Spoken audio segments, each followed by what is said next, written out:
ನಮಸ್ಕಾರ ಗುರು. ಆಕ್ಚುಲಿ ಇಲ್ಲಿ ನಾವು ರಾಣೆಬೆನ್ನೂರು ರೈಲ್ವೆ ಸ್ಟೇಷನ್ ಅಲ್ಲಿ ಇದ್ದೀವಿ.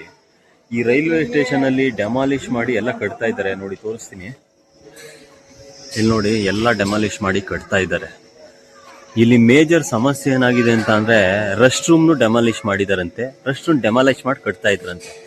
ಈಗ ಪ್ಯಾಸೆಂಜರ್ಗಳು ರೈಲ್ವೆ ಸ್ಟೇಷನ್ಗೆ ಬಂದಾಗ ರೆಸ್ಟ್ ರೂಮ್ಗೆ, ಯೂರಿನ್ ಪಾಸ್ ಮಾಡೋದಕ್ಕೆ ಅಥವಾ ಟಾಯ್ಲೆಟ್ಗೆ ಎಲ್ಲಿ ಹೋಗ್ತಾರೆ?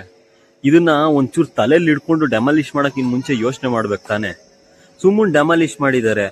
ಇಲ್ಲಿ ಹೋಗ್ಬಿಟ್ಟು ರೈಲ್ವೆ ಸ್ಟೇಷನ್ ಅಲ್ಲಿ ಆ ಸ್ಟಾಫ್ ಕೇಳಿದ್ರು, ಸರ್ ನಾವು ಹೇಳಿದೀವಿ ಸರ್, ಯಾರು ತಲೆ ಕೆಡಿಸ್ಕೊಂತ ಇಲ್ಲ, ನಾವು ನಿಮ್ಮ ಏನೋ ಫೇವರ್ ಆಗಿ ಮಾತಾಡಿದೀವಿ, ಬಟ್ ಆದ್ರೆ ಇಲ್ಲಿ ಯಾರು ತಲೆ ಕೆಡಿಸ್ಕೊಂತ ಇಲ್ಲ ಅಂತ ಹೇಳ್ತಾರೆ. ಇದ್ರ ಬಗ್ಗೆ ತಲೆ ಕೆಡಿಸ್ಕೊಳ್ಳೋರು ಯಾರು?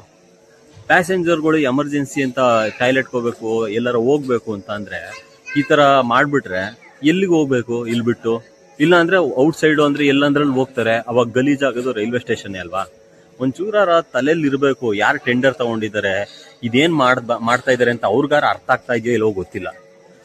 ಈಗ ಯಾರು ಟೆಂಡರ್ ತಗೊಂಡಿದ್ದಾರೆ ಅವರೇ ಒಂದು ಸತಿ ಆ ಪರಿಸ್ಥಿತಿಗೆ ಬಂದಾಗ, ಇಲ್ಲ ಅವ್ರ ಮನೆ ಹೆಣ್ಮಕ್ಳುಗಳೇ ಈ ಪರಿಸ್ಥಿತಿಗೆ ಬಂದಾಗ, ಅರ್ಜೆಂಟ್ ಆದಾಗ ಎಲ್ಲಿ ಹೋಗ್ತಾರೆ? ಹೆಂಗಿದೆ ಗೊತ್ತಾ ಈ ಟೆಂಡರ್ ತಗೊಂಡವ್ರದ್ದು? ಅವ್ರ ಪಾಡ್ಗೆ ಅವ್ರು ಎಲ್ಲೋ ಇರ್ತಾರೆ. ಇಲ್ಲಿ ಏನೋ ಪ್ಯಾಸೆಂಜರ್ಗಳಿಗೆ ಪ್ರಾಬ್ಲಮ್ ಆಗೋದು ಅವ್ರಿಗೆ ಗೊತ್ತಾಗಲ್ಲ. ಅವ್ರ ಮನೆ ಹೆಣ್ಮಕ್ಳುಗಳು ಆರಾಮಾಗಿ ಅಲ್ಲಿ ಇರ್ತಾರೆ. ಇಲ್ಲಿ ಪ್ರಾಬ್ಲಮ್ ಆಗೋದು ಪಬ್ಲಿಕ್ಗಳಿಗೆ. ಯಾರೋ ನಿಮ್ಮಂತ ಸಣ್ಣ ಪುಟ್ಟ ಇವ್ರು ಇರ್ತೀವಿ ಗೊತ್ತಾ, ಮಧ್ಯಮ ವರ್ಗದವರು, ಮಿಡ್ಲ್ ಕ್ಲಾಸ್ ಜನಗಳು, ಇಂಥವ್ರೆ ಜಾಸ್ತಿ ಟ್ರೈನಲ್ಲಿ ಓಡಾಡೋದು. ಅವ್ರಾದ್ರೆ ಕಾರ್ಗಳಲ್ಲಿ ಓಡಾಡ್ತಾರೆ. ಅವ್ರಿಗೆ ಹೇಳೋರು ಕೇಳೋರು ಯಾರು ಇರಲ್ಲ.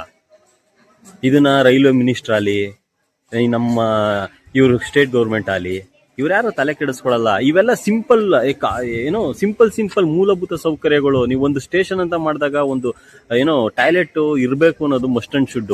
ಅದೇ ಇಲ್ಲ ಅಂತ ಅಂದ್ರೆ ಏನ್ ಹೇಳ್ತೀರಾ? ಇದನ್ನ ಎಲ್ಲಾರು ಸೆಂಟ್ರಲ್ ಗೌರ್ಮೆಂಟು ರೈಲ್ವೆ ಇದಕ್ಕೆ ರೀಚ್ ಆಗೋವರೆಗೂ ಶೇರ್ ಮಾಡಿ, ಗೊತ್ತಾಗ್ಲಿ ಅವ್ರಿಗೂ ಏನೇನು ಪ್ರಾಬ್ಲಮ್ ಇದೆ ಈ ರೈಲ್ವೆ ಸ್ಟೇಷನ್ಗಳಲ್ಲಿ ಅಂತ. ಇವರು ಏನೋ ಅಭಿವೃದ್ಧಿಯನ್ನ ಇದರಲ್ಲಿ ಎಷ್ಟು ತೊಂದರೆ ಮಾಡ್ತಾರೆ ಜನಗಳಿಗೆ ಅನ್ನೋದು ಗೊತ್ತಾಗ್ಲಿ.